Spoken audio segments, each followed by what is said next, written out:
like what we're going to talk about, or just to not worry about looking like a fool.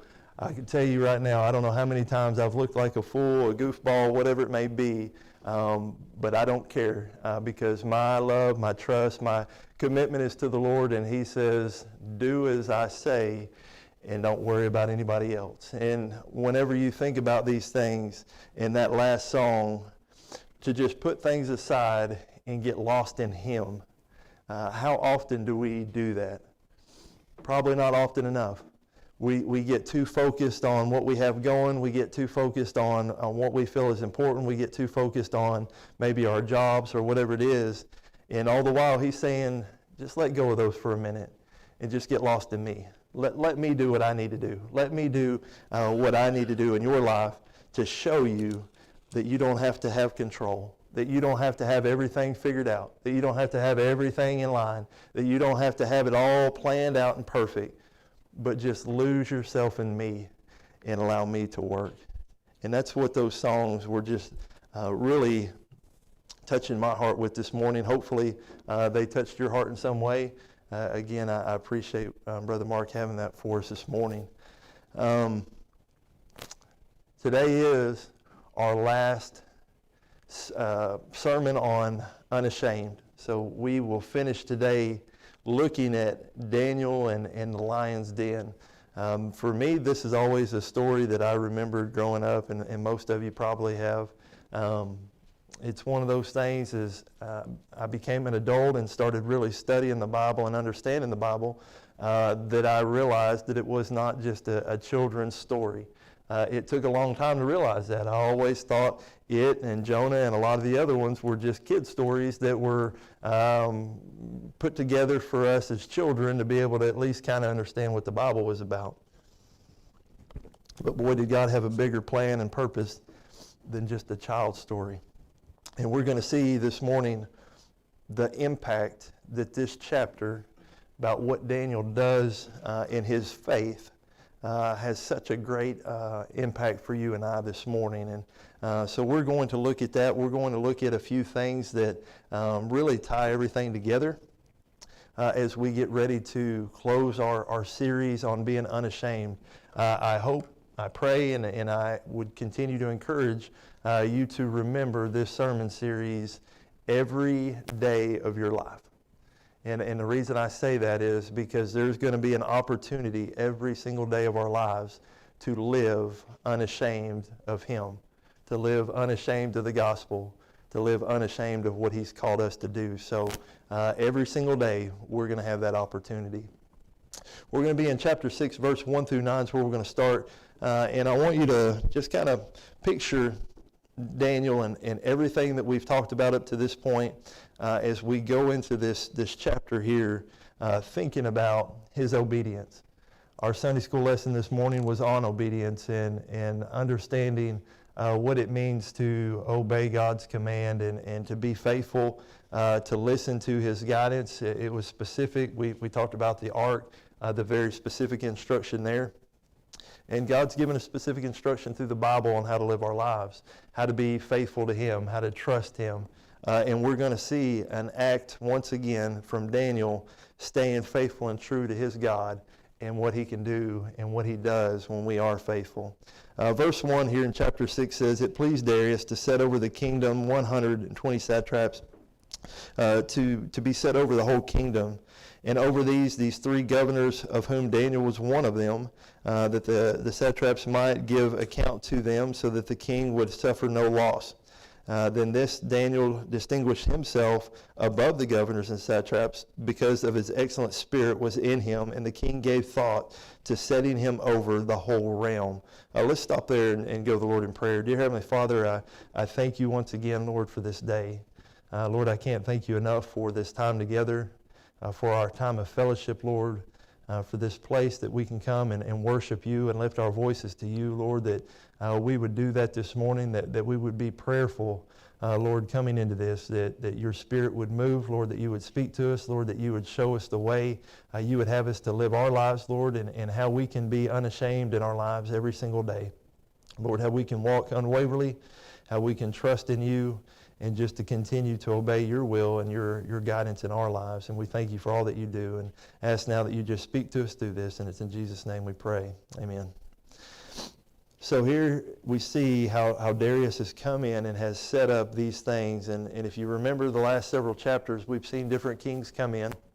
We've seen different things happening. And all the while now, here we are with Darius and him, the way he has set up this kingdom and set up the governors and all of the things that he has lined up, Daniel being one of those three. So he's in a position of importance, of power, of leadership, of guidance, counseling, whatever it may be. He is still understood in that position. If you remember, the other kings tended to look for other areas, tended to try to figure things out, and then ultimately went to Daniel. Daniel, already here by Darius that we see, is very important in the kingdom, in one of these three governors. Verse 4 then says, the governors and satraps sought to find some charge against Daniel concerning the kingdom.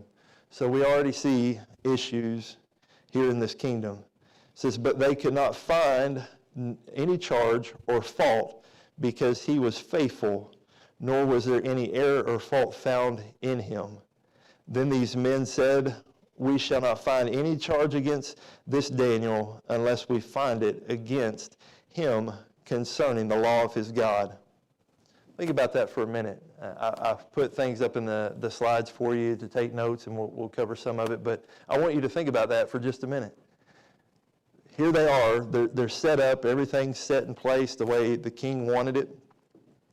And here we see the others have come together, joined forces, and have started looking for a charge against Daniel concerning the kingdom. Daniel probably is about 40 years into his service in this authority and in the governing realm over the years. About 40 years of service. So they've had about 40 years of him serving to see what he does, how he acts, how he lives his life, how he responds, his tendencies, all of these things. They've had plenty of time to notice these things. And so they come together to try to find something against him in this. But it says they could find no charge or fault because he was faithful, nor was there any error or fault found in him. He's been doing his job so well all of this time that after 40-something years, they couldn't find anything. They couldn't find any fault. I don't know about you and your workplace and over however many years you've worked there, slacking off, not doing something, maybe not showing up, maybe calling in with a phantom, illness or whatever it may be. But Daniel here serving faithfully, being who God's called him to be, they couldn't find any error or fault with him. And here's where it gets good. Then these men said, we shall not find any charge against this Daniel unless we find it against him concerning the law of his God. We can't find it in any other way, so we're going to have to come up with something that ties to his relationship to God, his faithfulness to God. There's got to be something. Verse 6 says, so these governors and satraps stood before the king and said thus to the king, King Darius, live forever. All the governors of your kingdom, the administrators, satraps, the counselors, the advisors, have consulted together to establish a royal statute and to make a firm decree that whoever petitions any god or man for 30 days, except you, O king, shall be cast into the den of lions. So they come together and they say, all of the governors and the kings in the kingdom, the administrators, satraps, counselors, everybody has consulted together. Who'd they leave out? They didn't make mention of that one, right? The one that they're doing this against. They didn't say, except for Daniel. Daniel wasn't in on this. But all the rest of us thought this would be a good idea. No, they just said everybody has consulted together and has established this royal statute to make this decree. And look what it says in verse 8. Now, O king, establish the decree and sign the writing so that it cannot be changed according to the law of the Medes and the Persians, which does not alter. Therefore, King Darius signed the written decree. few different things to think about here. Daniel has distinguished himself above all of the others. Why? Because of an excellent spirit that was in him.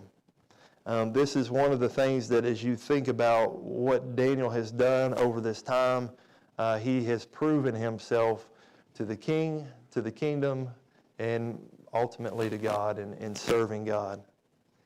And so he's been placed in this position of power. But because of that, they didn't like it. And so they wanted to find fault against him. And I think a lot about this because to me, and hopefully this sounds familiar to you, throughout the Bible, when God is at work in someone's life, the world wants to find fault. Satan wants to destroy it, right? So when things are going well in your life and you're getting closer to God and you're trying to do the right thing and you're doing everything you can, what seems to always happen? It seems like we just get shot after shot after shot thrown at us.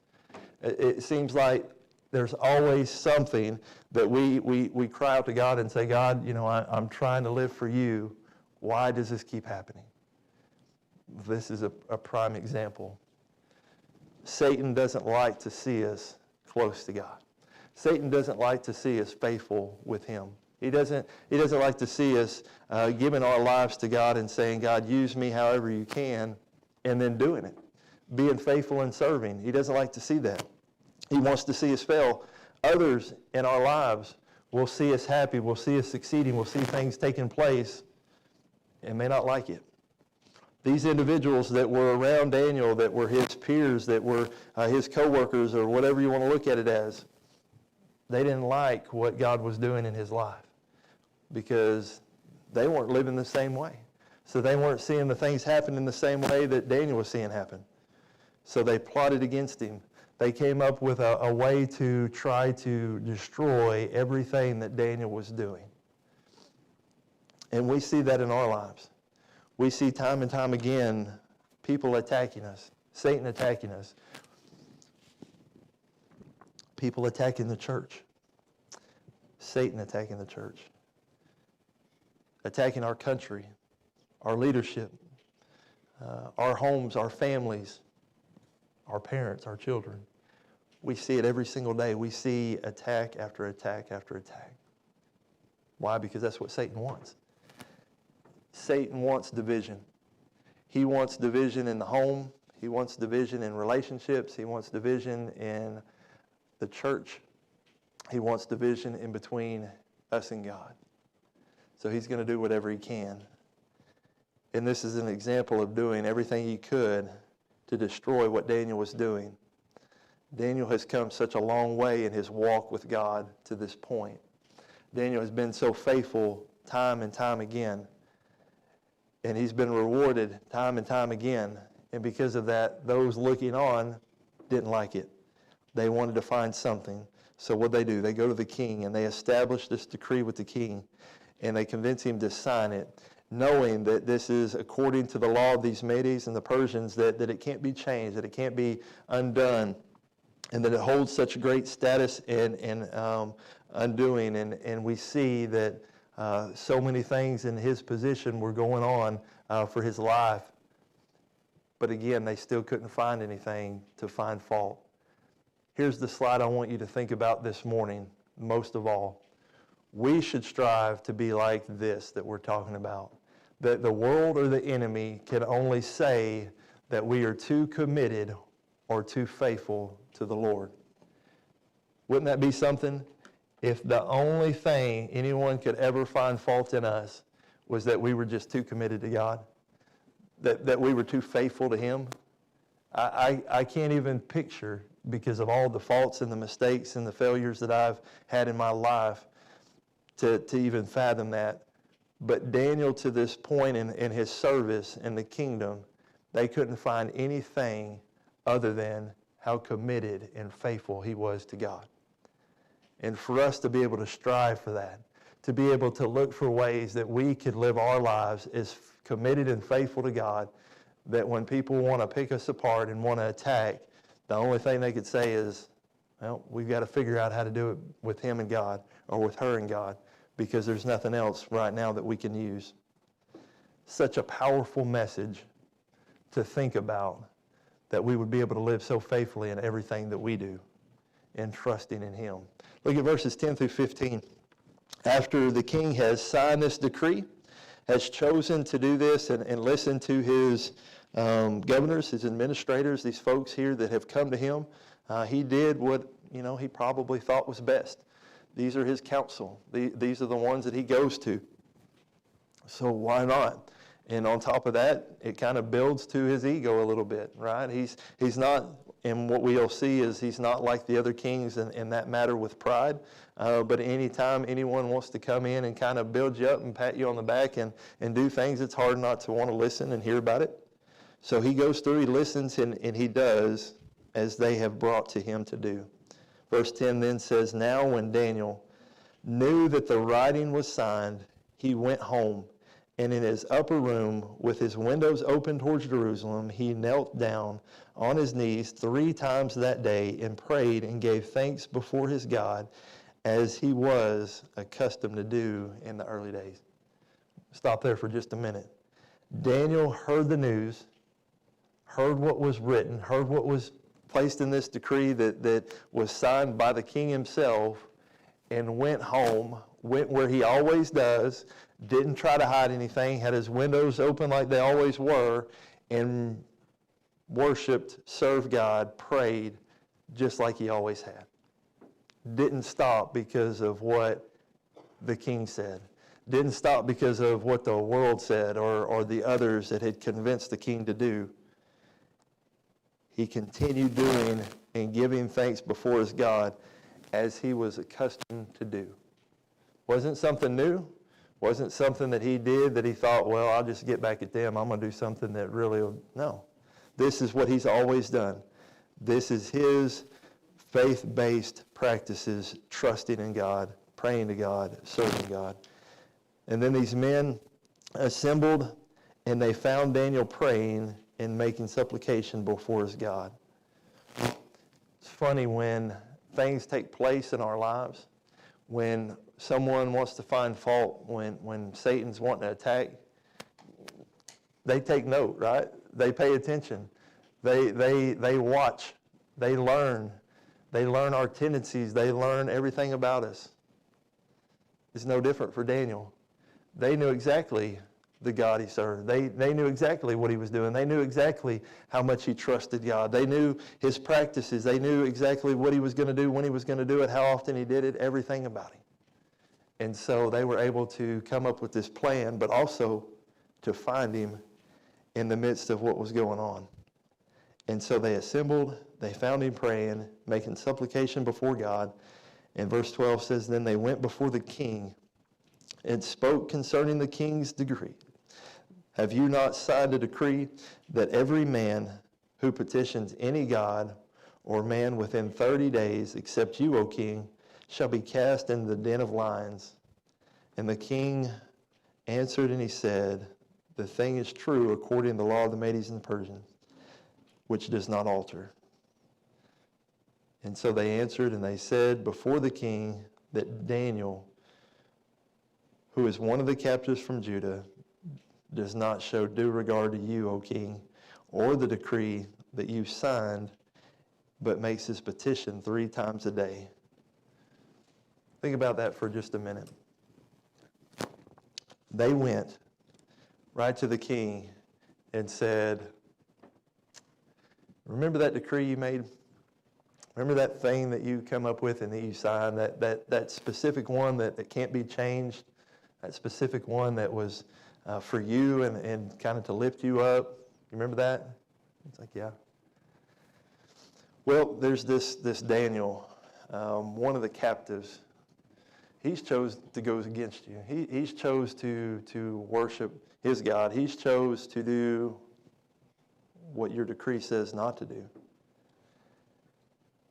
And he's doing it 3 times a day. And so if you would remember back the last 2 kings that we've looked at and we've studied on and we've talked about, they would have become furious. They would have been very upset. They would have thrown a fit, cranked the fire up, whatever it may be, tried to kill them off, whatever was feeling that day. But here, look at the response in verse 14. after they shared this, and it says, and the king, when he heard these words, was greatly displeased with himself and set his heart on Daniel to deliver him. And he labored to the going down of the sun to deliver him. Completely different response this time. Daniel was faithful. Daniel had done nothing wrong. Couldn't find fault on him. Couldn't find any reason to truly throw him into the den. Couldn't find reason to get rid of him. And the king was upset. There's a person that you might remember through the Bible. Name was Jesus. They kind of did similar to him, right? Didn't like him. Didn't like what he was doing. Didn't like what he stood for. Didn't want him to continue on. So what they do? They plotted against him. They tried to find fault. Did they find fault? No. It's interesting when God uses someone and the world and Satan tries to find anything they can and do whatever they can, God takes care of the situation. He takes care of the ones that are faithful. He continually shows up and does the things that he needs to do.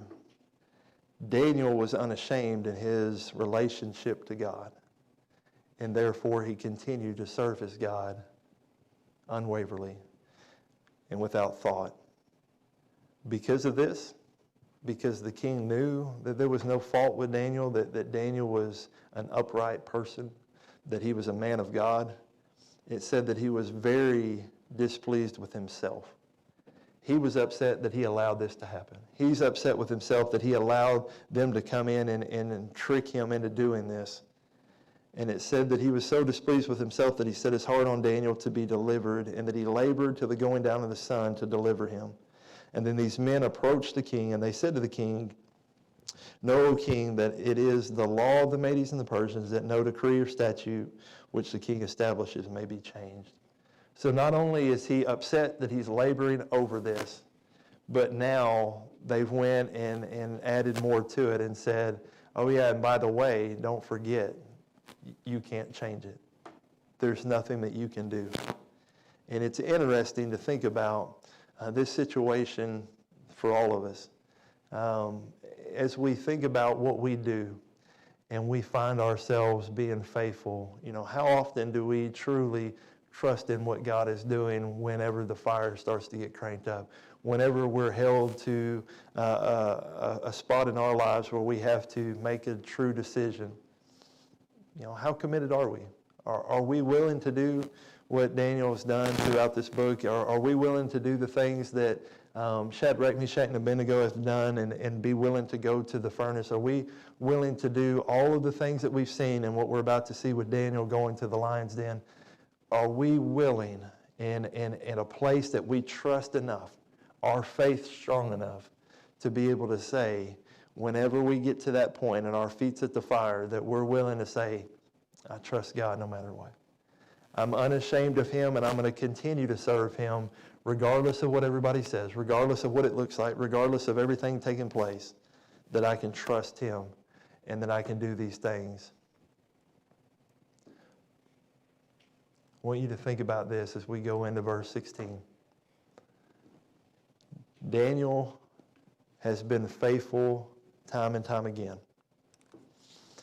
He, in all reality and knowing what a lion can do, much less a den of them, that there's no way of coming out of that, but that he trusted enough that regardless of what would take place, he was going to be with God either way. Still in the way he served him, in the way he's lived his life, or in heaven. And these things take place now that the king was so upset by it, that Daniel, staying firm, staying true, would see what the result is. Look at verse 16. Now it says, so the king gave the command, and they brought Daniel and they cast him in the den of lions. But the king spoke, saying to Daniel, your God, whom you serve continually, will deliver you. You know, he trusted enough at this point in Daniel's God that he says, no matter what, he says, your God, whom you serve continually, will deliver you. The very one throwing him in the den was encouraging him at this point. Continue to trust your God. Continue to do what you've always done. Continue to be faithful just the way you've always been faithful. Don't change that now. Don't look at it any differently. And then a stone was brought, and they laid it over the mouth of the den, and the king sealed it with his own signet ring, with signets of his lords, and the purpose concerning Daniel that might not be changed. So they come and they lay this stone over it. There's no getting out. There's no way out of this. There's no other option. There's no secret passage or back door or anything like that. That this is what anybody would think would be the end of Daniel. All of the ones that set this up thinking, okay, finally we've got rid of him, and this is the end of the story. But in verse 18 it says, now the king went, and he went to his palace, and he spent the night fasting. And not only that, it says that there was no music, no musicians, and was brought before him. He also slept. It says that it left him.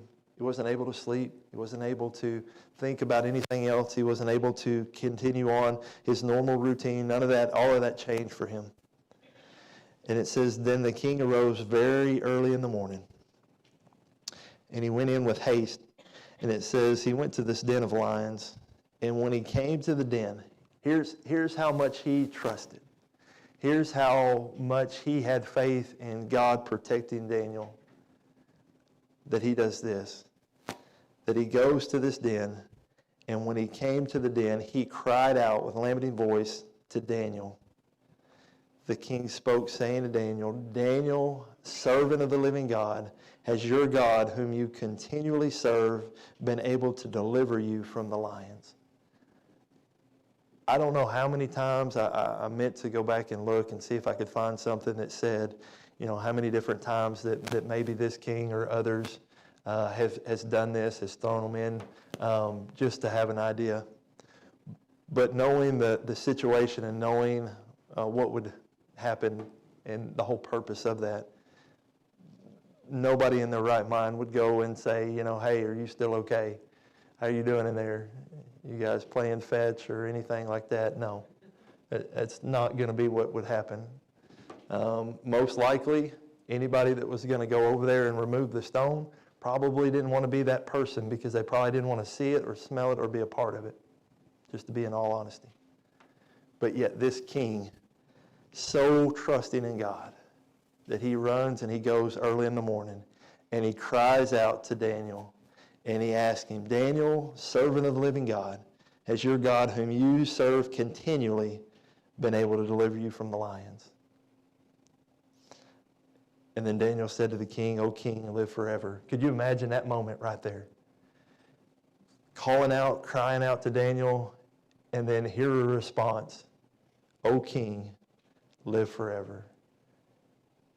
I could imagine his heart dropped. He fell on the ground. Just could imagine so many things going through him at this moment. And Daniel saying, my God sent his angel and shut the lion's mouth, so that they have not hurt me, because I was found innocent before him. And also, O king, I have done no wrong before you. He says, King, I want you to know that God has protected me because I'm innocent. But I also want you to know I've never faulted. I've never failed you. I've never done anything wrong by you. He wanted to be up front with the king. And I think that's tough on the king on a couple of ways. One, you know, it's probably hard for him to hear, you know, after what he had just done. But it also probably made him feel well and feel good about knowing that the person that he's so upset about, the one that he lost sleep over, the one that he ran to check on, was one that was faithful to him, was obedient to him, was doing the things that he had told him he'd always done. And it says, now the king was exceedingly glad for him, and he commanded that they should take up Daniel out of the den. So Daniel was taken up out of the den, and no injury whatever was found on him because he had believed in God. Not a scratch, not a bite mark, not a broken bone, nothing.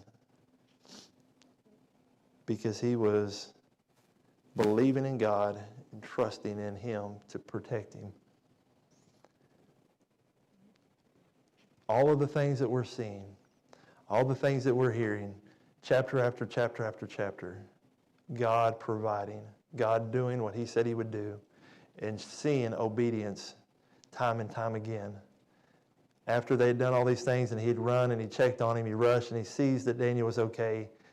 Here we see, and he shows again his faith that he would be okay, that he would be alive, that Daniel would respond in a way that he was hoping, that Daniel would say, yes, my God, my Lord and Savior, protected me and took care of me. And this next part is probably one of the most difficult things as you read, but I want you to think about the power of this den, the power of these lions, as we read this last bit. After he had told him to come up and bring him out and that he had no injury because he believed in his God. Verse 24, the king gave the command, and they brought those men who had accused Daniel, and they cast them into the den of lions. They took all of the ones that accused him, all the ones that plotted against him, all the ones that had come up with this plan and tricked the king and done this. It says they brought them and they cast them in the den of lions. But not only them. Remember, we always say that sin doesn't affect just us, that it affects those around us, that things can happen, that things will see spread to others.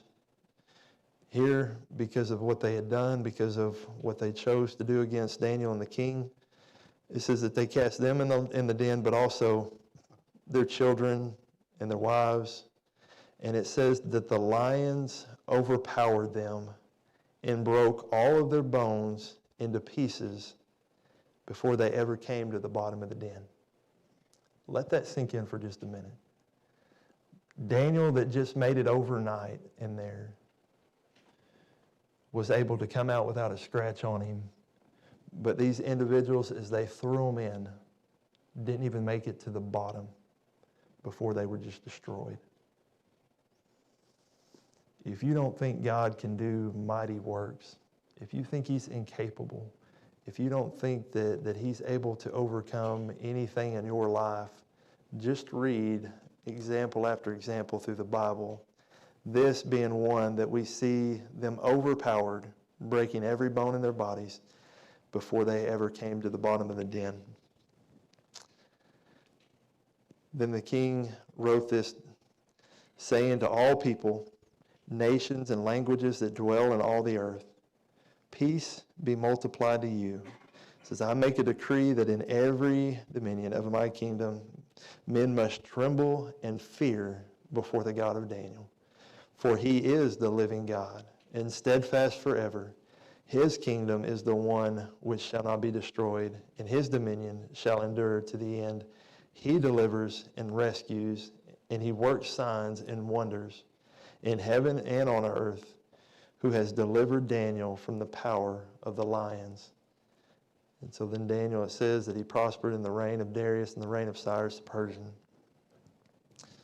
All of that being said, all of these things that took place, all of the accusers that had something to say to Daniel, that tried to set him up, that the king would recognize and would share to all, that all should fear and tremble the God of Daniel, that they should trust in the God of Daniel, the very God that protects, the very God that comforts, the very God that does all of the things that we've seen throughout this series of being unashamed, showing up one more time to protect and to lead an example for all to follow. I want you to think for a minute as you look back for those of you that have been able to follow through this whole series. I want you to think about what it truly looks like to be unashamed. and look at the examples that we've had. Daniel, Shadrach, Meshach, Abednego, all of these examples showing what it means and what it looks like to be unashamed. If we ever wonder and need a picture, that's what we need to look at. That we need to see that in times of difficulty, in times of uncertainty, which we're living in right now, and all of these things that we're going through and dealing with, we can still be unashamed, knowing and trusting in God, understanding that all of these things that we face day in and day out, He can overcome. He can do something about. He can protect us. He can shut the mouths of the lions in our life. He can overcome the furnaces in our lives. He can overcome all of those things if we just trust and obey Him. Let's stand. Brother Mark, do you have some music for us this morning? As he plays this music, I want to give you a time of invitation this morning to come pray with me. If there's something on your heart, something going on in your life right now that you need to talk to me, to pray with me, to pray at the altar, whatever it may be, I would encourage you to do that. And I'll give everyone a little bit of time, and then I will close this in prayer if